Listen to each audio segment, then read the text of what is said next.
পশ্চিমা বিশ্বের বহুল উচ্চারিত নিষেধাজ্ঞা যুদ্ধ আজ যেন এক আত্মঘাতী কৌশলে রূপ নিয়েছে। ইউক্রেনে আগ্রাসনের জবাবে রাশিয়াকে অর্থনৈতিকভাবে ধ্বংস করার লক্ষ্যে যেসব নিষেধাজ্ঞা আরোপ করা হয়েছিল তার কার্যকারিতা নিয়ে এখন সরাসরি প্রশ্ন তুলেছে খোদ মার্কিন গণমাধ্যমে। 4 আগস্ট দ্য ওয়াশিংটন পোস্টের সম্পাদকীয় বোর্ড স্পষ্ট ভাষায় লিখেছে, রাশিয়ার অর্থনীতিকে পঙ্গু করার প্রচেষ্টা ছিল পশ্চিমাদের সবচেয়ে স্থায়ী হতাশাগুলোর একটি। তারা বলেছে, পুতিন যখন 2022 সালে ইউক্রেনে পূর্ণমাত্রার সামরিক অভিযান শুরু করেন তখন আমেরিকা ও ইউরোপের একমাত্র প্রধান আশা ছিল অর্থনৈতিক চাপের মাধ্যমে রাশিয়াকে পিছু হটানো। কিন্তু বাস্তবতা হলো গত 1 বছরে রাশিয়ার অর্থনীতি 4% বেশি প্রবৃদ্ধি অর্জন করেছে। এমনকি চলতি বছরের প্রবৃদ্ধি বজায় থাকবে বলেই অনুমান করা হচ্ছে, যদিও গতি কিছুটা কম হবে।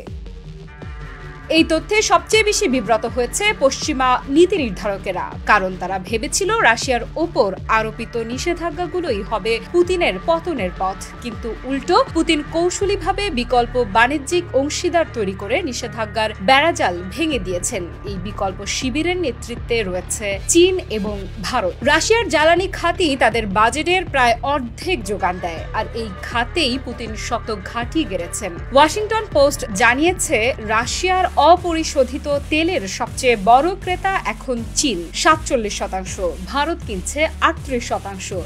এমনকি ইউরোপীয় ইউনিয়ন এবং তুরস্ক, যারা নিষেধাজ্ঞার অন্যতম মুখপাত্র ছিল, তারাও কিনছে রাশিয়ার জ্বালানি। অর্থাৎ নিষেধাজ্ঞা আরোপকারী দেশগুলোই পরোক্ষভাবে রাশিয়ার অর্থনীতিকে সচল রাখছে।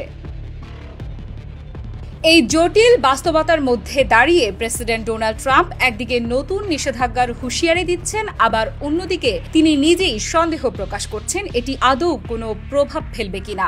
1 আগস্ট ট্রাম্প ঘোষণা করেন তিনি রাশিয়ার ওপর নতুন করে নিষেধাজ্ঞা আরোপের পরিকল্পনা করছেন। তবে একই সঙ্গে এই পদক্ষেপ ইউক্রেন সংকট সমাধানে কার্যকর হবে কিনা তাতে তিনি নিশ্চিত নন। যদিও এর আগেই ট্রাম্প মস্কোকে 50 দিনের সময়সীমা দিয়েছিলেন ইউক্রেন বিষয়ে শান্তি চুক্তি করতে। পরে সেই সময়সীমা আরো সংকুচিত করে 10 থেকে 12 করেছেন এবং এবারও তিনি বলেছেন 100% শুল্ক আরোপ করা হবে রাশিয়া ও তাদের অংশীদারদের পণ্যের ওপর যদি চুক্তি না হয়। তবে এসব হুমকি বাস্তবায়নের আগেই ট্রাম্প নিজেই প্রশ্ন করেছেন, এগুলো আদৌ কাজে দেবে কি?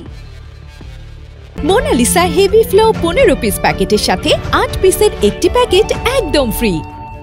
জাতিসংঘে নিযুক্ত যুক্তরাষ্ট্রের বিকল্প প্রতিনিধি জন কেলি জানিয়েছেন, ট্রাম্প আশা করছেন 8 আগস্টের মধ্যেই রাশিয়া ও ইউক্রেন একটি সমঝোতায় পৌঁছাবে। কিন্তু ইউক্রেন যখন সামরিক ব্যর্থতার মুখে, পশ্চিমা দেশগুলো যখন দ্বিধান্বিত, আর রাশিয়া যখন নতুন নতুন বাণিজ্যিক রুট ও মিত্রতা গড়ে তুলছে, তখন এই আশা কতটা বাস্তবসম্মত সেটাই এখন আলোচনার বিষয়। অন্যদিকে রাশিয়ার প্রেসিডেন্ট ভ্লাদিমির পুতিনের মুখপাত্র দিমিত্রি পেসকভ 30 জুলাই স্পষ্টভাবে বলেন, পশ্চিমা নিষেধাজ্ঞা সত্ত্বেও রাশিয়ার অর্থনীতি কার্যকরভাবে পরিচালিত হচ্ছে। এই বক্তব্য শুধু আত্মবিশ্বাস নয়, বরং একরকম কূটনৈতিক চ্যালেঞ্জ ছুড়ে দেয়া। কারণ অর্থনৈতিক ব্যর্থতা যেখানে প্রত্যাশা ছিল, সেখানে এখন পুতিনের প্রতিরোধ অর্থনীতি হয়ে উঠেছে এক নতুন নজির। এই বাস্তবতা পশ্চিমাদের সামনে একটা স্পষ্ট প্রশ্ন ছুড়ে দেয়, নিষেধাজ্ঞা কি আদৌ কূটনৈতিক অস্ত্র হিসেবে কাজ করে?